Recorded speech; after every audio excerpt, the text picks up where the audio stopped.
আমাদের মতো মধ্যবিত্ত মানুষদের কেউ হয়তো গণ্য করে না।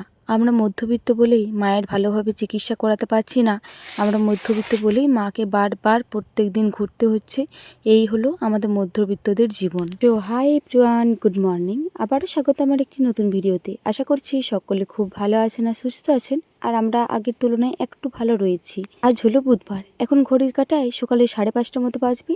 এখন থেকে আজকে ব্লগটি আমি শুরু করছি। আশা করছি আজকের ব্লগটি আপনাদের ভালো লেগে থাকবে। মায়ের যেই দিন থেকে এই অ্যাক্সিডেন্টটা হয়েছে সেই দিন থেকে প্রত্যেক দিন মাকে হসপিটাল নিয়ে যেতে হচ্ছে। আর প্রত্যেক দিন ওই 4 চাকা গাড়িতে করে নিয়ে যেতে হচ্ছে। মায়ের যেহেতু পজিশন ভীষণই খারাপ, তো সেই কারণে মা ট্রেনে বা বাসে কোনো কিছুতেই যেতে পারছে না। প্রত্যেক দিন ওই 4 চাকা গাড়ি করে মাকে হসপিটাল নিয়ে যাওয়া হচ্ছে। আজকেও তার ব্যতিক্রম নয়, আজকেও কিন্তু হসপিটাল নিয়ে যাওয়া হবে। সেই কারণে সবার প্রথম ওইদিকে মাকে উঠিয়ে পড়ে বাথরুম বসিয়ে ওই একটু বাইরে বস করিয়েছি। তারপরে এইদিকে মায়ের খাবারটা করে নিলাম, একটু বেশি পরিমাণেই করেছি। 2টো থালায় করে ঠান্ডা করতে দেবো।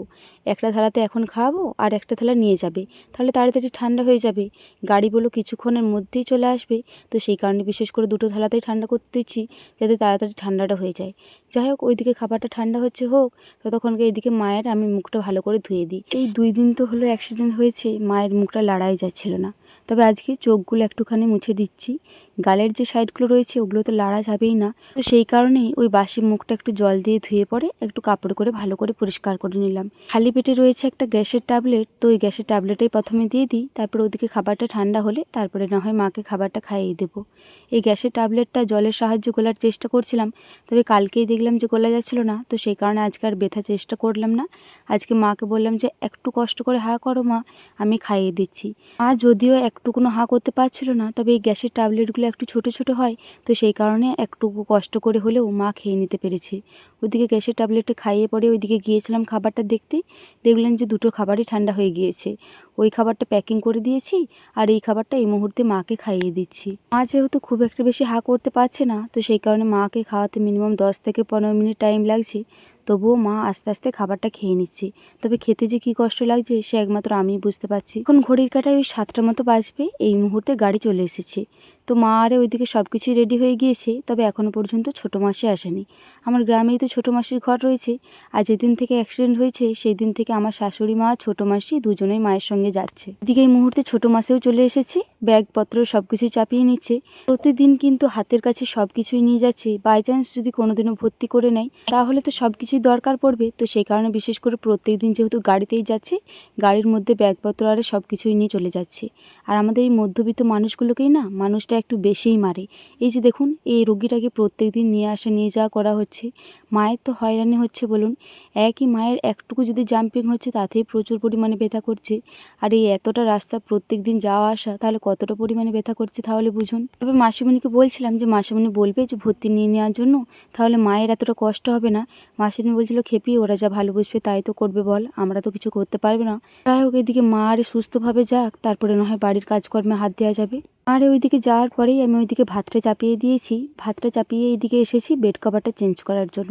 কালকেই ভেবেছিলাম যে বেড কভারটা চেঞ্জ করব, তবে কালকে যেহেতু আমাদের বাড়িতে বদ ছিল, মানে বিপদদারিণী পুজো, তো সেই কারণে লুচি করা, রান্না করা, মায়ের খেয়াল রাখা, তারপরে বিকাল থেকে টুকিটাকি লোকজন আসা যাওয়া, ওদের জন্য চা আরে করে দেওয়া, এই সব কিছুতে একটু ব্যস্ত হয়ে পড়েছিলাম, তো সেই কারণে আর বিছানাটা চেঞ্জ করা হয়নি। মা যেহেতু এখন প্রত্যেক দিন হসপিটাল যাচ্ছে, তো সেই কারণে প্রত্যেক দিনই চেষ্টা করব যে বিছানাটা চেঞ্জ করে দেওয়ার। প্রত্যেক দিন না পারলেও 2 থেকে 3 দিন পর পর কিন্তু আমি চেঞ্জ করে দেওয়ার চেষ্টা করব। তো যাই হোক, আজকে মা যেহেতু এই মুহূর্তে গেল, তো সেই কারণে ভাবলাম যে বিছানাটা চেঞ্জ করে দিই, তাহলে এসে পড়ে মা নতুন বিছানায় শুতে পাবে।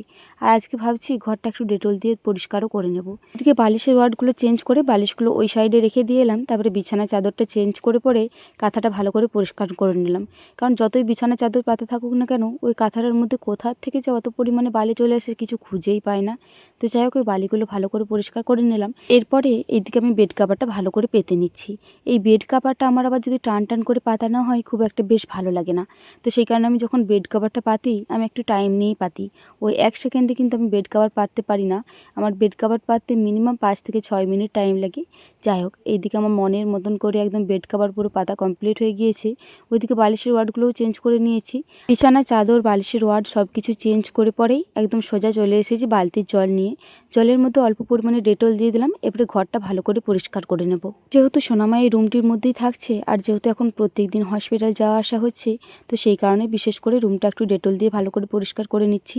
আর বাড়িতে যেহেতু একটা রোগীও রয়েছে, মাকেও তো একটু পরিষ্কার পরিচ্ছন্ন রাখতে হবে, তো সেই কারণে বিশেষ করে রুমটা ভালো করে পরিষ্কার করে নিচ্ছি। রুমটা পরিষ্কার করতে করতে সোনামা যে আমার কতবার জ্বালিয়েছে তার কোনো ঠিক নেই। যাই হোক, এই মুহূর্তে দিদিভাই ওইদিকে ভাতটা নামিয়ে দিয়েছে, তারপরে এদিকে পটল ভাজাগুলো চাপিয়েছিল। এখন প্রত্যেক দিন খেপাকে গ্যাস দিতে হচ্ছে, তো সেই কারণে দিদিভাইয়ের সকালটা একটু কাজ পাকাতে দেরি হয়ে যাচ্ছে। তো সেই কারণে আজকে সকালে কাচাকুচিগুলো সারতে পারিনি। তো দিদিভাইকে বললাম আমি এদিকে পটল আর সোয়াবিনটা ভেজে রাখছি, তো ততক্ষণকে কাচাকুচি করে চলে আয়। আমিও তারপরে সোনামাকে খাবার খাইয়ে ঘুম পাড়িয়ে দিতে পাবো। এদিকে পটলগুলো এই মুহূর্তে ভেজে নামিয়ে নিলাম। ওই কড়াইয়ে অল্প পরিমাণে তেল দিয়ে দিলাম। এই মুহূর্তে সোয়াবিনগুলো দিয়ে দিলাম। সোয়াবিনের মধ্যে অল্প পরিমাণে নুন আর হলুদও দিয়ে দিয়েছি। আর আজকে সোয়াবিনগুলো কিন্তু বেশ ভালো করেই ভাজা গিয়েছে, যেহেতু ভীষণ জালটা জ্বলেনি, হালকা আছে, সোয়াবিনগুলো কিন্তু বেশ ভালো করেই ভাজা গিয়েছে। ওইদিকে সোয়াবিন আর পটলটা ভাজার পরেই দিদিভাই গিয়েছিল উনুন সালে, তারপরে ওইদিকে সোনামাকে খাবার খাইয়ে এদিকে কাচাকুচি করে নিয়ে চলে এসেছি। মা যখন হসপিটাল গিয়েছিল বাসি কাপড়গুলো চেঞ্জ করে গিয়েছিল, ভেবেছিলাম একেবারে যখন স্নান করব তখন একেবারে পরিষ্কার করে নেব। তবে দেখলাম যে এই মুহূর্তে বেশ ভালো মতো রোদ্দুটা দিচ্ছে একটু একটু করে, তো সেই কারণে ভাবলাম যে আর বেশি দেরি করব না, একেবারেই কাচাকুচি করে মিলে দিই, কারণ স্নান করতে এখন অনেকটাই দেরি রয়েছে।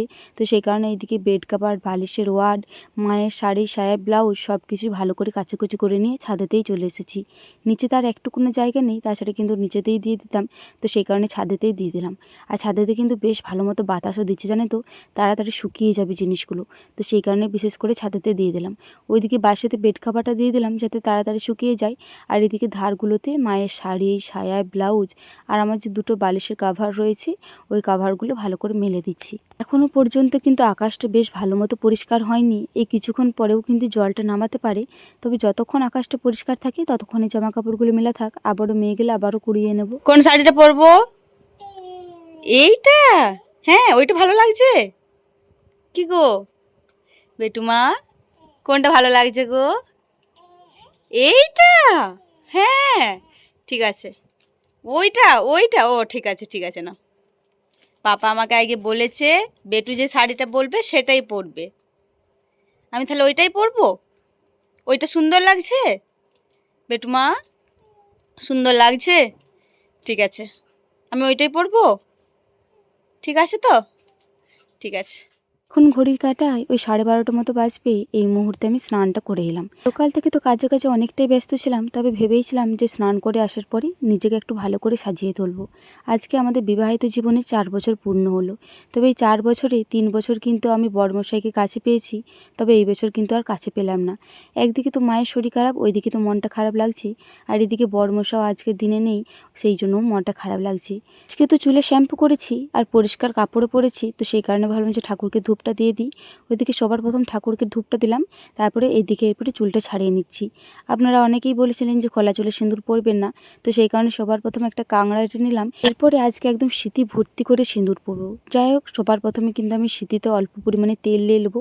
এটা তো আপনারা সকলেই জানেন যে আমি অল্প পরিমাণে তেল নিই, তারপরে কিন্তু সিঁদুরটা নিয়ে নিই, কারণ শ্যাম্পু করার পরে যদি শুধু সিঁদুরটা পরি তাহলে না সিঁদুরটা একটু পরেই ঝরে যায়, মনে হয় সিঁথিতে কোনো রকম সিঁদুরও পরিনি। তো সেই কারণে অল্প পরিমাণে তেল নিয়ে পরে সিঁদুরটা পরি, তাহলে সিঁদুরটাও বেশ টকটকে লাগে আর দেখতেও বেশ ভালো লাগে, আর সিঁথিটার মধ্যে থাকেও অনেকক্ষণ। আজকে তো বড়মশাই কাছে নেই, প্রতি বছরই আজকের দিনে বড়মশাই কিন্তু আমাকে সিঁদুরটা পরিয়ে দেয়। তো আজকে বড়মশাই নেই, তবে ভগবানের কাছে একটাই প্রার্থনা করি বড়মশাইকে যেন সারা জীবন সুস্থ রাখে, ভালো রাখে। ব্লাউজটা এখনো পর্যন্ত ফিটিং করা হয়নি, তো সেই কারণে আর ব্লাউজটা পরতে পারিনি। এখন ঘড়ির কাঁটায় বিকালে 5:30 মতো বাজবে। এই মুহূর্তে বিকালের কাজবাজ সব কিছুই কমপ্লিট হয়ে গিয়েছে। ওইদিকে রুটি করাও হয়ে গিয়েছে, ওইদিকে মা চাপিয়েছে ভাত, আর রাত্রে সেরকম কোনো তরকারিও নেই, তো সেই কারণে ভাবলাম যে আলু ভাতে দিয়ে দিই। আর আজকে স্টোরির থেকেই একটা বস্তা আলু এসেছে, তো ওই বস্তাটার থেকেই আলুগুলো নিয়ে আসছি, কারণ ভাতের মধ্যে এই বড় আলু না দিলে কিন্তু খুব একটা বেশ ভালো মতো সেদ্ধ হয় না। তো সেই কারণে এইদিকে আমি আর মা দুজনে মিলে বসেছি আলুগুলো ছোলার জন্য। মা ওইদিকে ভাতটা চাপিয়ে এসেছে, দুজনে মিলে ছুললে তাড়াতাড়ি হয়ে যাবে। এছাড়া দেখবেন ওইদিকে ভাতটা ফুটে গিয়েছে আর এদিকে হয়তো আলুটা বানানোই হয়নি, তো সেই কারণে আমি আর শাশুড়ি মা দুজনেই বনিয়ে নিচ্ছি। মাকে দেখার জন্য এখন প্রত্যেকদিন কম বেশি লোক এসেই থাকছে, তো তাদের জন্য দিদিভাই করতে গিয়েছে চা। বাড়িতে যদি কোনো একটা রোগী থাকে লোকজন তো আসবেই। চলুন তাহলে আজকের ভিডিওটা এই পর্যন্তই, আবারও দেখা হবে পরবর্তী কোনো ভিডিওতে। ততক্ষণে সকলে খুব ভালো থাকবেন, সুস্থ থাকবেন।